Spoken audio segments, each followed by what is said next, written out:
If you are over 60, there is a good chance you have stared at a blood pressure reading and wondered quietly, is this number actually good for someone my age?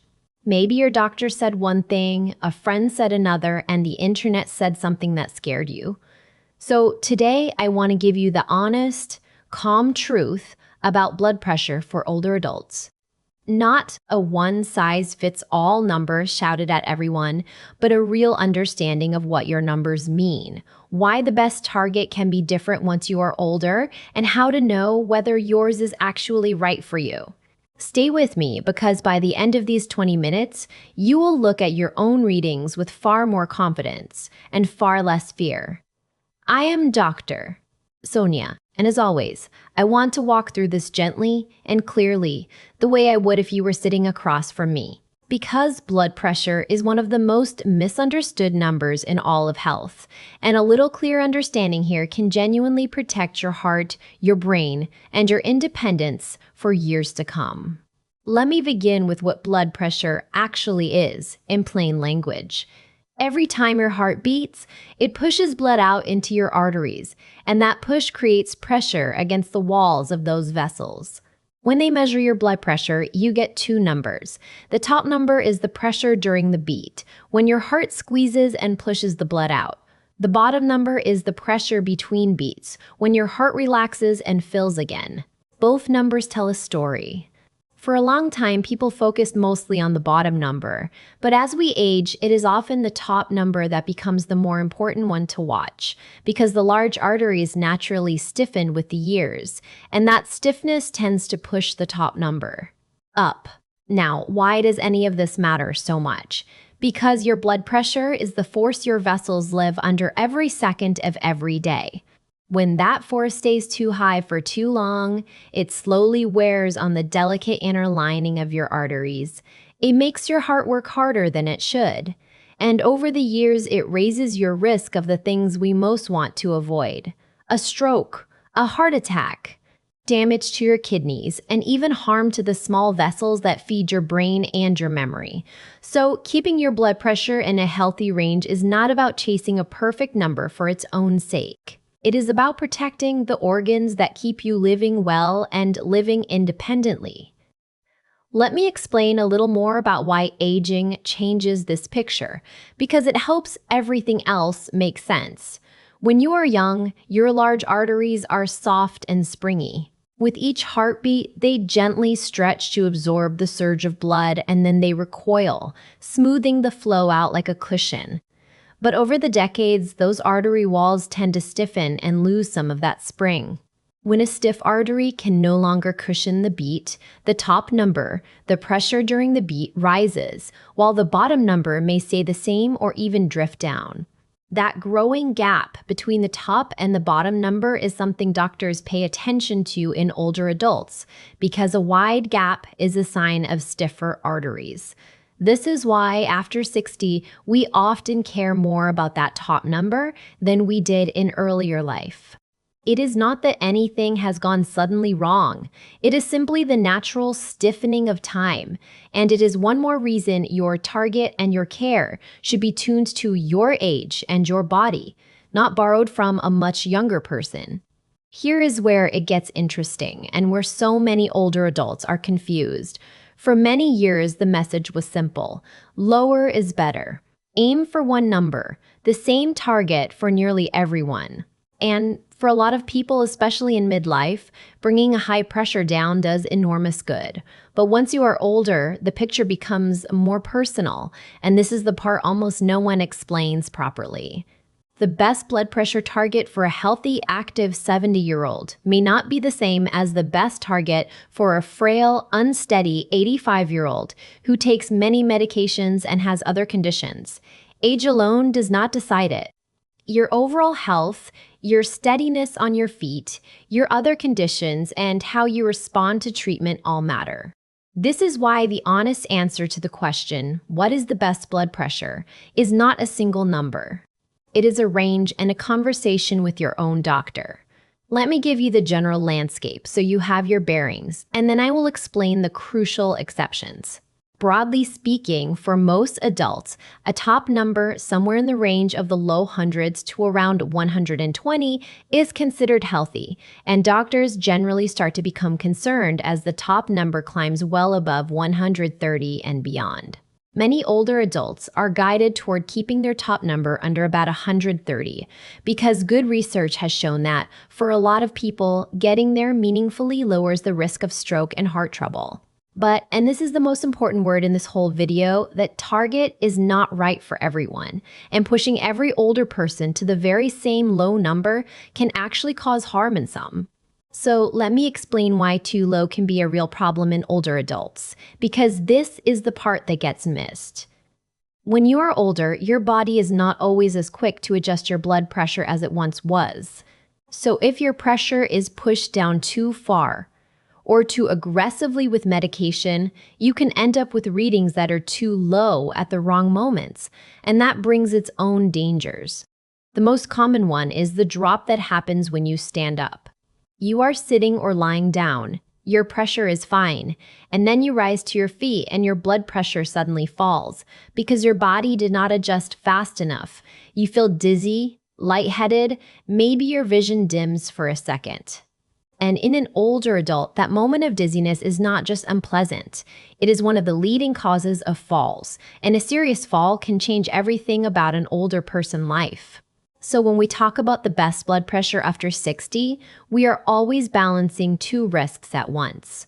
The risk of pressure that is too high, which harms you slowly over years, and the risk of pressure that is too low, which can harm you suddenly through a fall. The best target sits in the sweet spot between those two, and that spot is a little different for each person. This is exactly why I keep coming back to the same message. Your best blood pressure is not a number you find on the internet. It is a number set with your own doctor who knows your whole picture, your other conditions, your medications, how steady you are on your feet, and how you personally respond.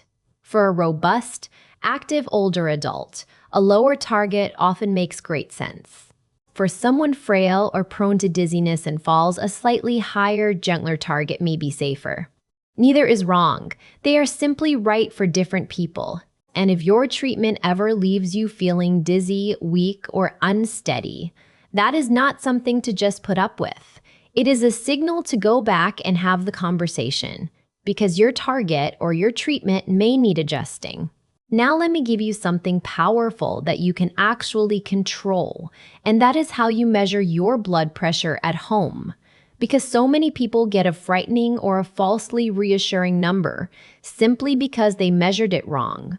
Getting this right changes everything. First, before you measure, sit quietly and rest for about 5 minutes.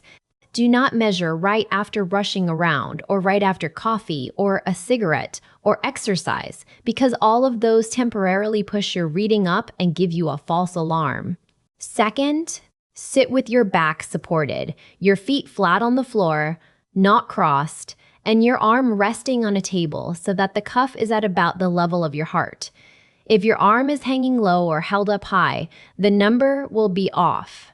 Third, do not talk during the measurement, because even chatting can raise the reading. Fourth, make sure your cuff is the right size for your arm, because a cuff that is too small will read falsely high.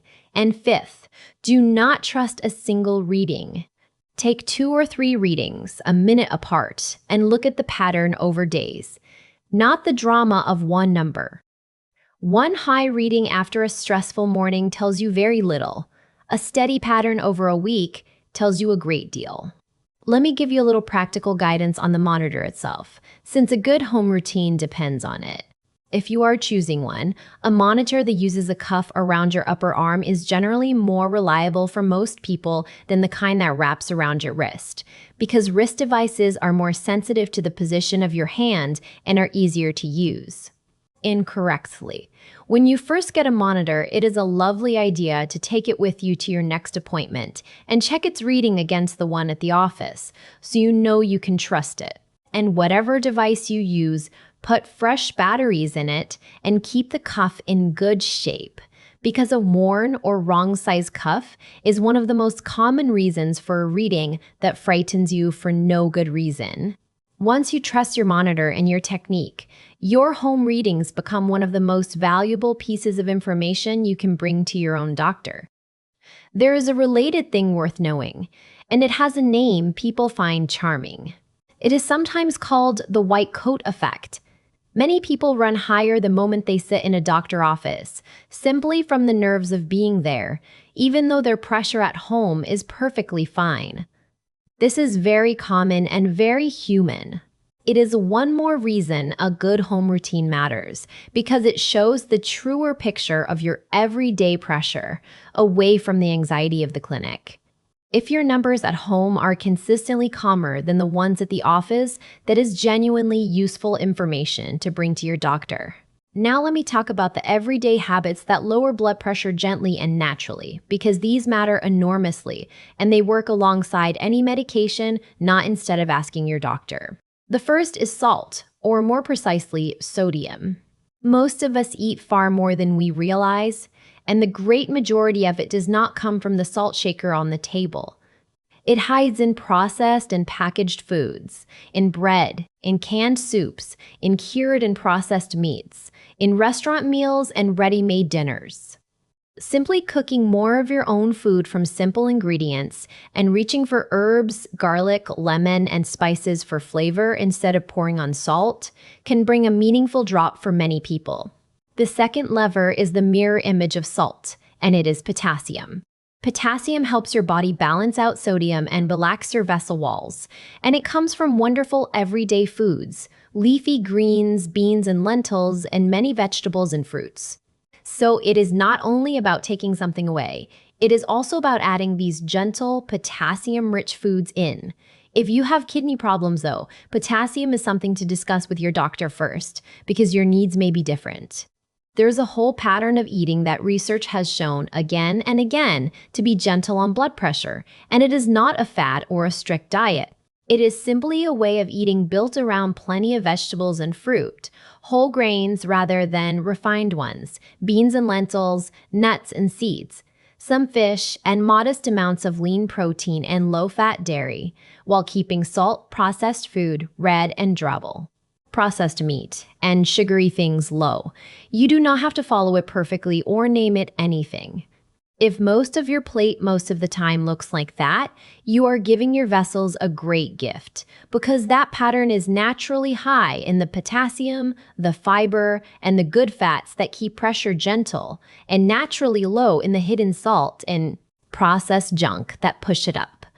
And let me warn you about a few quiet pressure raisers that people rarely suspect.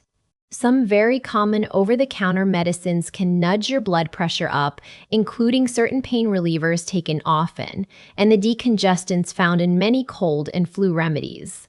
If you take these regularly, it is worth asking your pharmacist or doctor whether they could be affecting your numbers. Being even a little dehydrated can affect your pressure too, so drinking enough plain water matters. Heavy caffeine, especially if you're not used to it, can give a temporary spike. And too much of certain very salty snack foods or licorice eaten in large amounts can quietly push some people up. None of these mean you must live in fear of your cabinet. They simply mean that if your numbers are stubborn despite doing everything right, the answer might be hiding in an everyday pill or habit you never thought to question. The habits do not stop at food. Carrying extra weight, especially around the middle, raises blood pressure, so even a modest, gentle loss can help. Regular, sensible movement, like a daily walk, is one of the best natural medicines for blood pressure there is, because it keeps your vessels flexible and your heart efficient. Too much alcohol pushes pressure up, so keeping it modest matters. Poor sleep, and especially heavy snoring with pauses in breathing at night, can drive blood pressure up, and treating that can bring real improvement. Ongoing stress keeps your pressure elevated, so the calm practices that soothe you, slow breathing, time outdoors, gentle routine, are doing real physical good. And if you smoke, stopping is one of the single most powerful things you can do for your vessels at any age. None of these are dramatic overnight cures. But together, patiently, they can lower your numbers and, in some people, reduce how much medication they need, always under a doctor guidance. Let me say a careful word about medication, because I know many of you take something for your blood pressure. If your doctor has prescribed a medicine, please take it steadily and as directed, and do not stop it on your own just because you feel fine. Because blood pressure is usually silent and feeling fine does not mean the pressure is controlled. At the same time, if your medication is leaving you dizzy, exhausted, or unsteady, do not simply suffer through it and do not quietly stop it either. Tell your doctor because there are many different medicines and doses, and the goal is always to find the one that protects you without knocking you off your feet. Good blood pressure care after 60 is a partnership, a steady conversation, not a single prescription handed over once and never revisited. Now the most important part, the warning signs that are not about your daily target at all, but about your safety right now. If you ever get a blood pressure reading that is extremely high, and especially if it comes with symptoms, this is not a wait-and-see moment. Symptoms like a sudden severe headache, unlike your usual ones, chest pain or pressure, shortness of breath, sudden trouble with your vision, sudden weakness or numbness, especially on one side of the body, difficulty speaking, or confusion, these can signal an imminent emergency such as a stroke or a heart problem, and they need urgent medical help immediately. Please do not sit at home rechecking the number over and over. When very high pressure comes with symptoms like those, you seek emergency care right away. Knowing this does not mean living in fear. It means knowing the difference between your everyday numbers, which you manage calmly over time, and a true emergency, which you act on at once. Let me show you what quietly managing this well actually looks like across an ordinary week, because it is far simpler than people fear. A few mornings a week, before your coffee, you sit quietly for a few minutes and take a couple of readings, and you write them down in a small notebook or a note on your phone, along with the date and the time. You are not obsessing. You are gathering a gentle, honest picture. Through the week, you cook more of your own simple food, you go easy on the salty packaged things, you fill your plate with vegetables and beans and fruit, and you take your daily walk. You take any prescribed medicine at the same time each day, so you never have to wonder if you did. You drink your water, you protect your sleep, and you keep your evenings calm. Then, when you next see your doctor, you bring that little log with you. Those few weeks of real home readings are worth more than any single number taken in a nervous moment at the clinic. And they let you and your doctor make calm, informed decisions together. That is what good blood pressure care looks like after 60. Not fear, not guesswork, but a quiet, steady partnership with your own body and your own doctor. And let me reassure you about something, because I know these videos can sometimes make people anxious. If your numbers are a little high, you are not in immediate danger this minute, and you have real power to change them over the coming weeks and months. Blood pressure responds, often beautifully, to patient, consistent care. The people I have watched do well were not the ones who panicked over every reading. They were the ones who understood their numbers, made steady, gentle changes, kept their doctor in the loop, and gave it time. That calm consistency is the real medicine. So let me bring this all together. The best blood pressure for an older adult is not one magic number that fits everyone. It is a healthy range, chosen with your own doctor, that balances two risks: the slow harm of pressure that stays too high, and the sudden danger of pressure pushed too low, which can bring dizziness and falls. As we age, the top number often matters most. Measure it properly at home, resting in quiet, several readings, watching the pattern rather than panicking over one. Support your numbers with gentle daily habits, less hidden salt, more potassium-rich foods, steady movement, sensible weight, good sleep, modest alcohol, and calm. Take any prescribed medicine faithfully, but speak up if it leaves you unsteady, because your target should protect you, not topple you. And know the emergency signs cold, so you can be calm every other day and act fast on the rare day it truly matters. Understand all of this, and that frightening little number on the cuff becomes something you manage with quiet confidence, not something that manages you. If this brought you a little more clarity and a little less worry today, do me a small favor and subscribe. It is free and it helps me reach more people our age who deserve calm, honest, careful guidance instead of scary headlines and one-size-fits-all advice. Take good care of yourself, and I am Dr. Sonia, and I will see you